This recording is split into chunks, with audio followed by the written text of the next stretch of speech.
কিসে রিজিক বাড়ে, কি করলে রিজিকে ভরপুর বারাকা হয়, রিজিকের চাবিকা ঠিক কোথায়, কোন পথে চললে রিজিকে ভরপুর বারাকা হবে, আমার জীবনে বরকত নেমে আসবে রিজিকে, এটা জানতে মনে যাচ্ছে না আমাদের?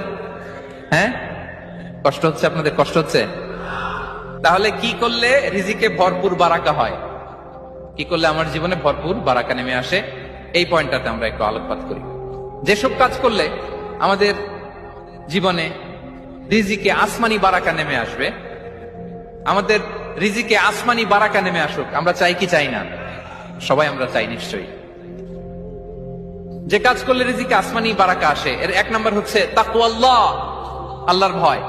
আল্লাহ তাআলা বলছেন, ওয়া মাইয়াত্তাকিল্লাহ ইয়াজআল লাহু মাখরাজা ওয়া ইয়ারযুকহু মিন হাইসু লা ইয়াহতাসিব।